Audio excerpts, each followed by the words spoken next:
할렐루야. 오늘 예배 참석하신 여러분들을 주의 이름으로 환영하고 축복합니다. 내일이 우리나라 민속 명절 추석입니다.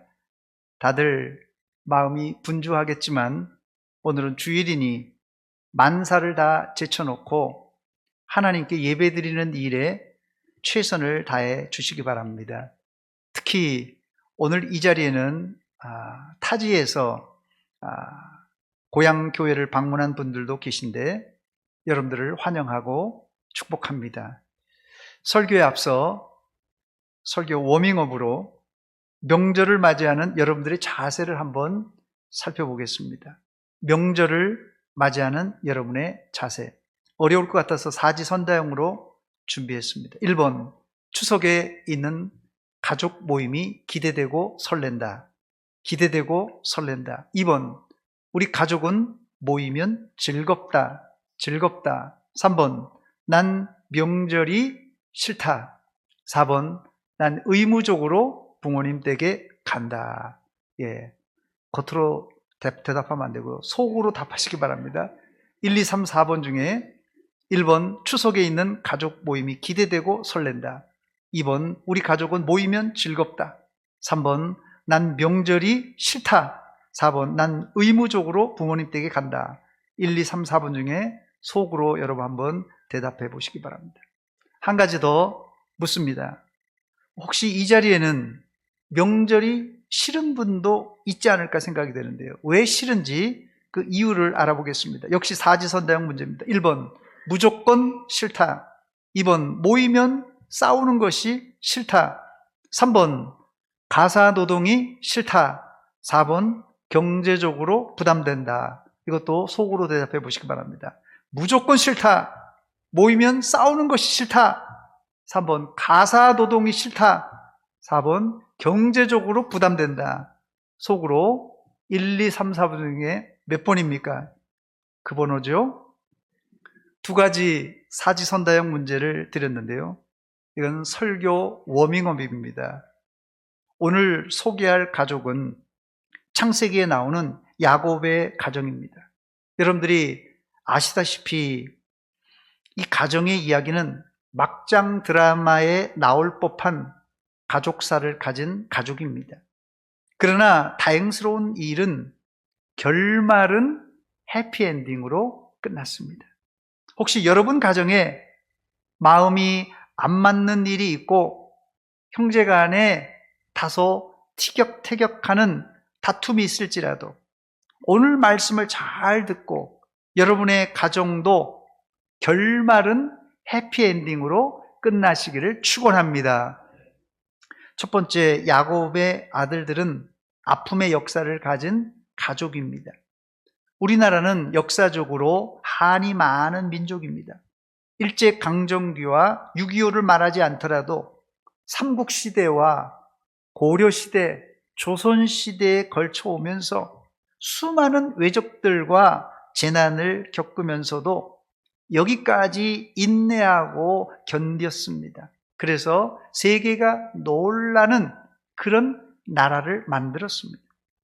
이런 이유로 한민족 안에는 은근과 끈기의 DNA가 있다고 합니다. 또 하나 좋은 DNA가 우리 속에 있는데요. 140년 전에 복음을 받아들이고 열심히 기도하여 하나님이 보호하사 우리나라 만세가 된 나라입니다. 세상에 어떤 나무도 살랑살랑 부는 바람만 맞고 자라지 않고 때론 세찬 비바람을 맞기도 합니다. 우리 가정이 지금은 겉으로 보기에는 번듯한 것 같지만은 과거 남편이 속삭였던 태풍이 지나간 가정들 있죠? 남편이 속삭였던 태풍이 지나간 가정들 이야기가 있습니다. 자녀가 속삭였던 소나기가 지나간 가정도 있고 건강의 위기를 만난 가정도 있고 또 경제적인 파산의 위기를 만난 가정 등등 가정마다 문제없는 가정, 사연이 없는 가정은 없습니다. 그런데 성경에도 이 말씀에 동의해 주고 있습니다. 본문의 가족 야곱의 가정은 한마디로 막장 드라마에 나오는 콩가루 집안입니다. 그 원인 제공자는 단연코 아버지인 야곱입니다. 야곱은 출생부터 하자가 많은 사람입니다. 사실 가정의 문제는 뭐 이런 문제 저런 문제 있을 수 있지만 문제의 출발은 가장으로부터 출발합니다. 우리 가장들은 큰 무게감을 가지시기 바랍니다. 야곱이 결혼하기 전에 발생한 문제는 넘어가더라도 결혼한 후에 눈에 띄는 문제는 4명의 아내 가운데도 유독 사랑하는 아내가 있었죠. 라헬을 사랑했고 또 그 라헬이 낳은 자식 요셉만 사랑했다는 것이 가족 분열의 단초가 되었습니다. 그렇다고 아버지가 원인 제공자이니 자식들은 아무 잘못이 없느냐? 그런 뜻은 아닙니다. 여러 이유와 환경을 탓하는 인과율로 우리의 죄를 합리화시켜서는 안 됩니다. 한마디로 부모 탓, 조상 탓 하지 말라는 소리입니다. 설령 부모가 원죄의 제공자일지라도 인간은 자신이 짓는 죄로 지옥에 가는 것입니다. 문제는 아버지 야곱의 자식들은 아버지의 극진한 편애를 받은 누구요? 요셉과 아버지의 사랑을 받지 못한 아들로 나누어지고 말았습니다. 즉 가족 안에 편이 갈라진 것이에요. 제발 안 그랬으면 좋겠어요.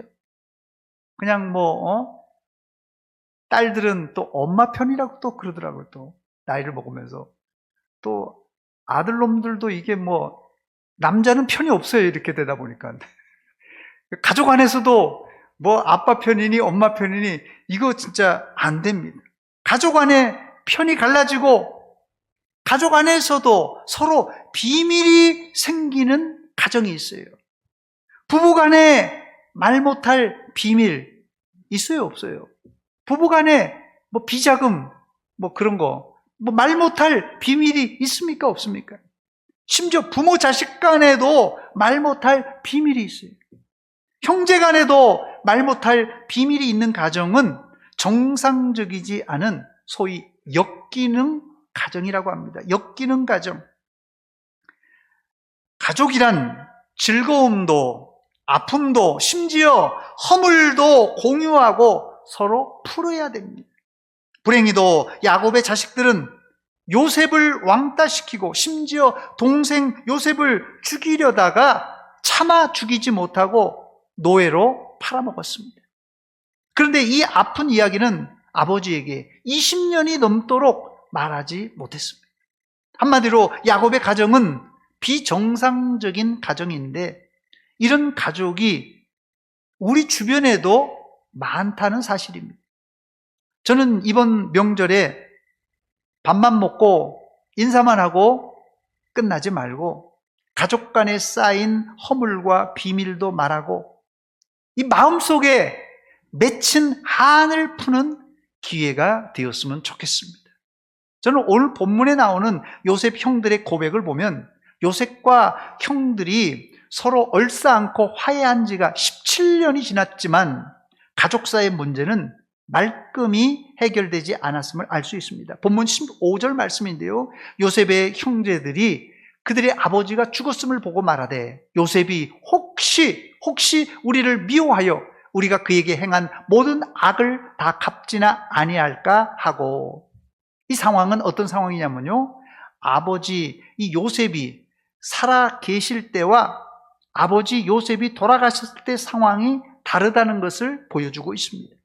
요셉의 형들의 생각은 아버지 야곱이 살아계실 때는 요셉이 아버지 얼굴을 봐서라도 우리의 잘못을 덮어주었지만 이제 아버지가 돌아가셨잖아요. 아버지가 돌아가신 후에 요셉이 우리의 죄를 들추어내면 어떻게 하나 걱정 끝에 형들은 요셉 앞에 나와 엎드려 자신의 죄를 고백하며 용서를 구합니다. 본문 18절입니다. 그의 형들이 친히 와서 요셉의 앞에 엎드려 이르되 우리는 당신의 종들이니이다. 우리 속담에 세월이 약이라는 속담이 있습니다. 그런데 형들이 요셉을 죽이려고 하다가 노예로 팔아먹었을 때가 언제입니까? 요셉의 나이 17세입니다. 17세. 소년 때예요.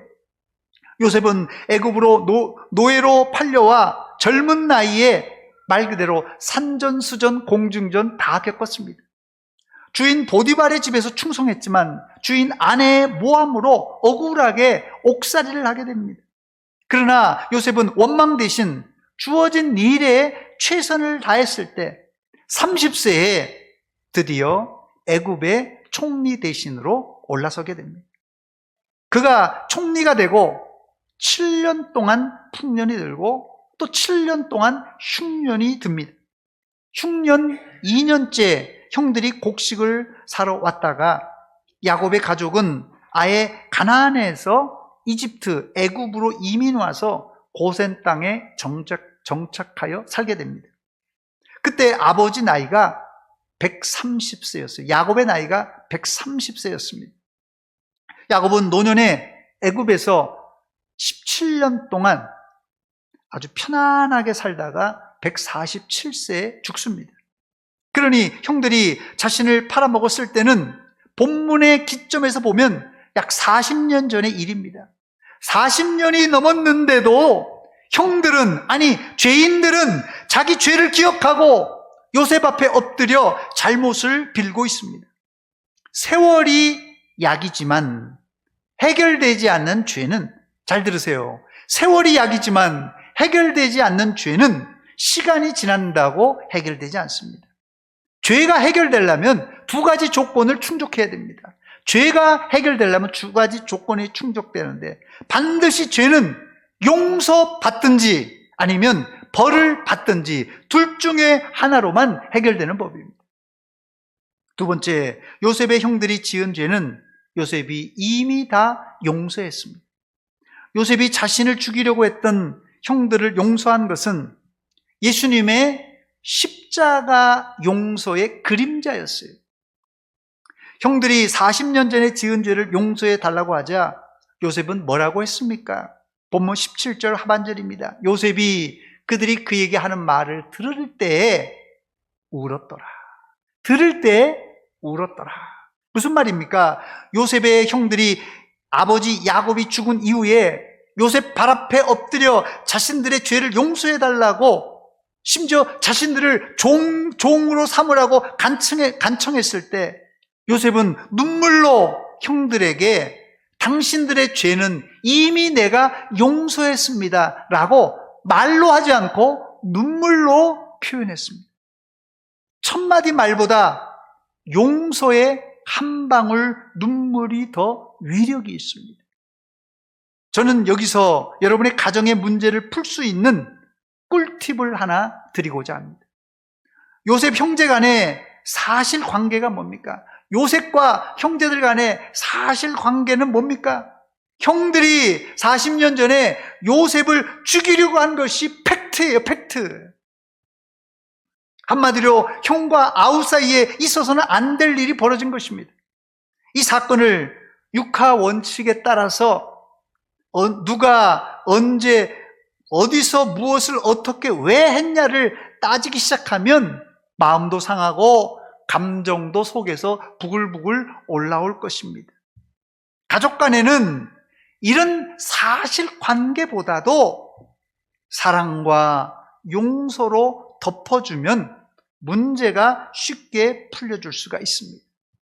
가족 안에 용서의 눈물은 가족의 마음을 정화시키고 과거 입었던 큰 상처도 씻어낼 수가 있습니다.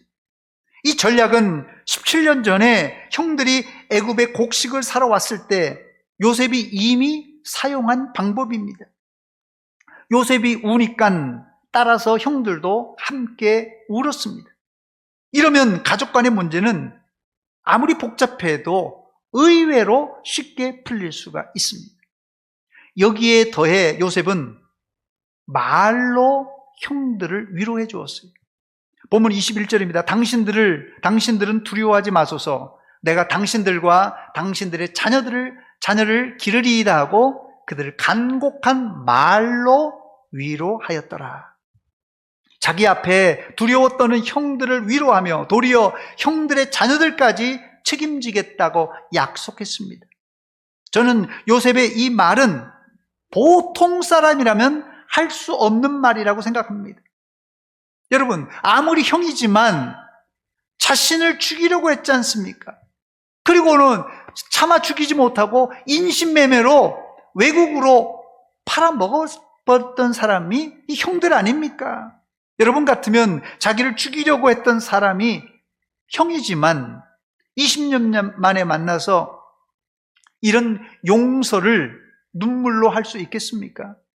이건 아무나 할 수 없습니다. 보통 사람 같으면 뭐 형이고 혈육이고 나발이고 당신들 오늘 이제 내 손에 죽었어. 아마 선전포고하고 조목조목 그때 40년 전에 자기가 얼마나 억울했고 얼마나 힘들었는지 말하면서 형들에게 분을 다 풀어냈을 것입니다. 그러나 요셉은 그렇게 하지 않았습니다. 이게 뭔지 아십니까? 이게 뭔지 아세요? 예수님이 십자가에 돌아가시며 하셨던 아버지, 저들의 죄를 용서해 주시옵소서 하는 기도입니다. 자신을 죽이는 자들의 죄를 용서해 달라는 간구와 그들의 잘못을 변호해 주는 용서와 사랑의 기도는 사실 예수님만 할 수 있는 기도예요. 그런데 그 용서를, 그 기도를 누가 했다고요? 요셉이 하고 있습니다. 그래서 구약의 요셉을 신약 예수님의 그림자라고 말하는 것입니다. 뭐 강도의 차이는 있겠지만 우리 가족 간에도 죽이고 싶은 마음, 실제로 가족사를 이렇게 상담한 분들 이야기를 들어보면 가족 간에도 죽이고 싶은 마음이 있다고 그래요. 자식이 부모를 죽이고 싶은 마음이 있고 부모가 자식을 죽이고 싶은 마음이 있고 형제들 간에도 죽이고 싶은 마음이 있다고 합니다. 가족 간에도 죽이고 싶은 갈등과 다툼이 있는 가정이 많습니다. 이 갈등은 그냥 내버려 둔다고 시간이 해결되지 않습니다. 이 갈등을 종식시킬 비법은 그냥 묻어두지 말고 또 그렇다고 적나라하게 까발리서도 안 됩니다. 십자가의 용서를 넘어 은혜를 베풀어 주는 것이 해결책입니다.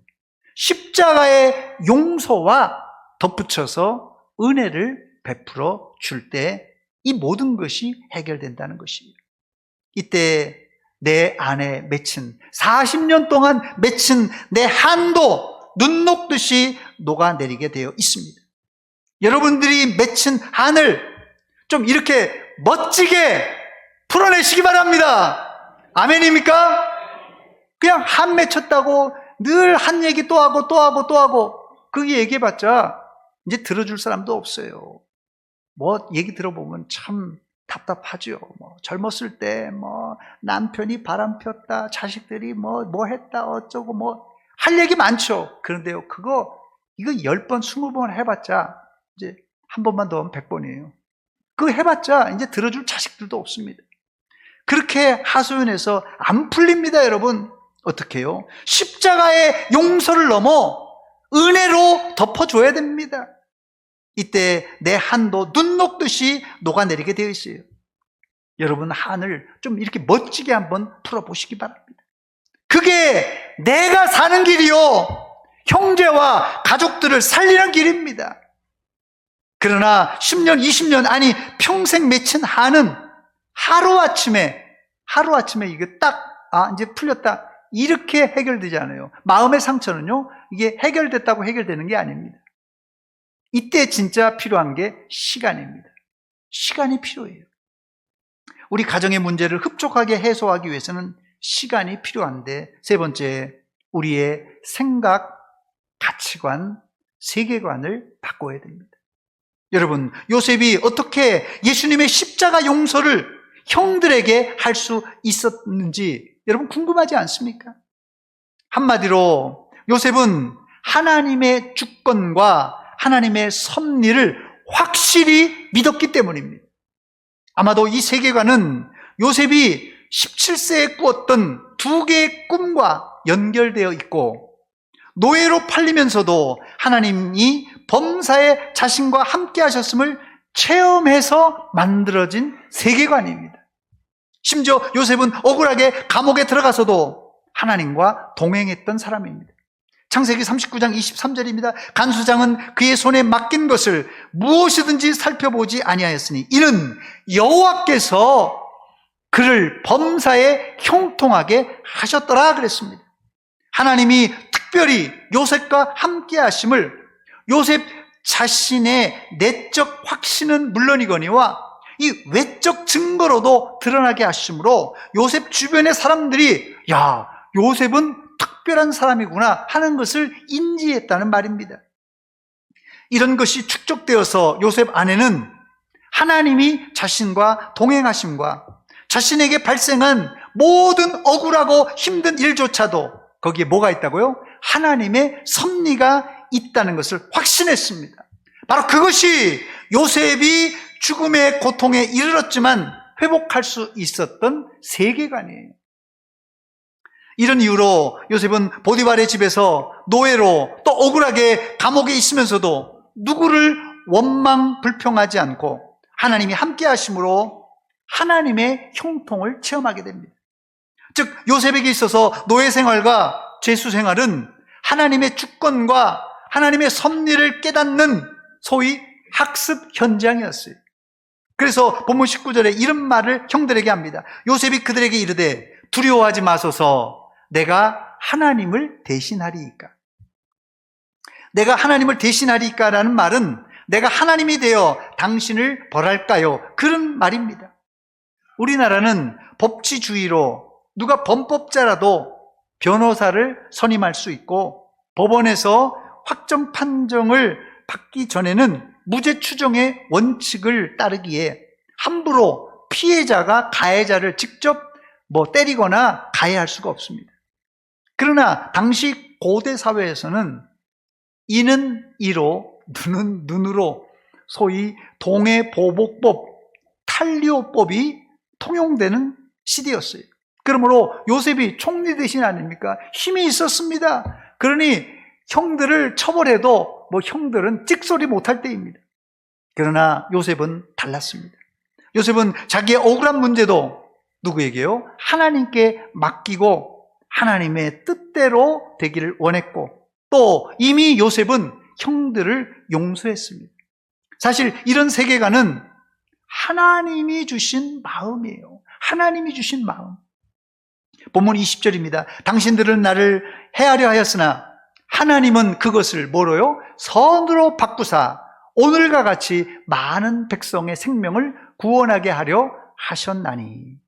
요셉의 세계관은 세상의 세계관을 넘어 하나님께서 자신의 인생을 주관하심을 확신했기에 노예로 팔려도 억울하게 감옥에 갇혀 있어도 거기서도 하나님의 뜻을 발견하고 주어진 조건에 최선을 다했던 것입니다.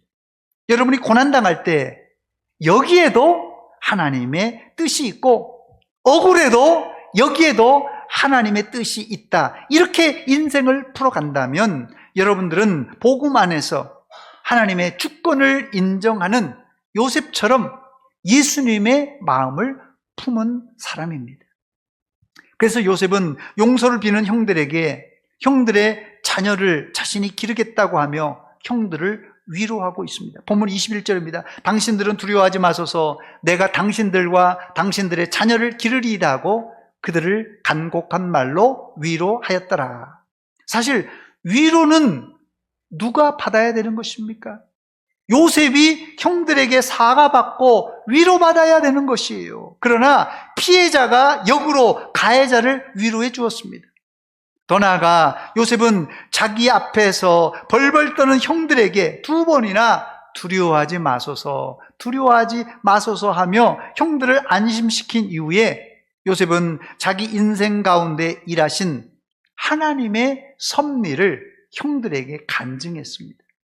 역사는 해석이 중요합니다. 인생도 해석이 중요합니다.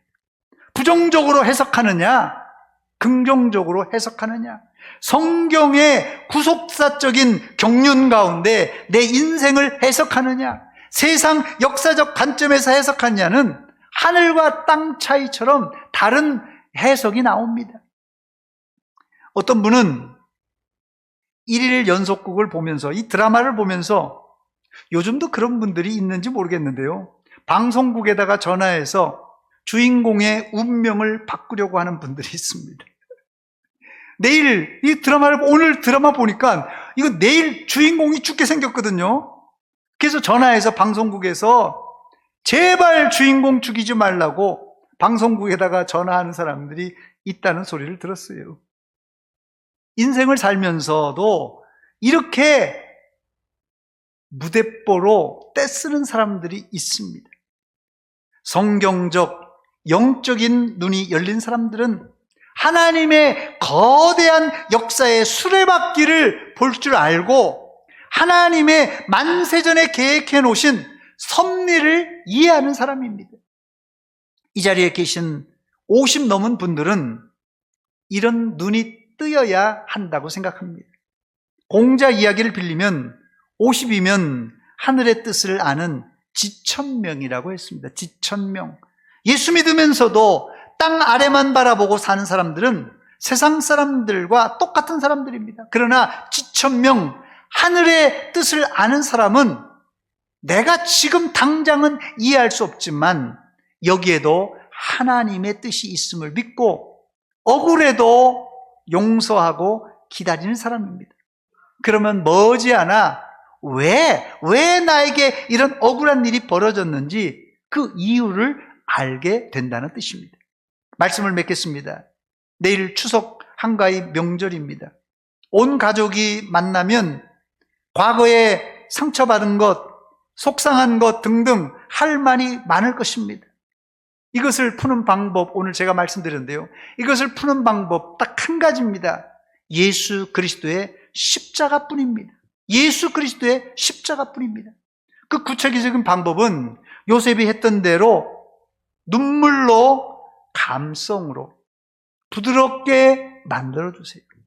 말로 위로하고, 그리고 거기에다가 은혜를 더할 때 역기능 가정의 문제도 술술술 풀려날 줄 믿습니다.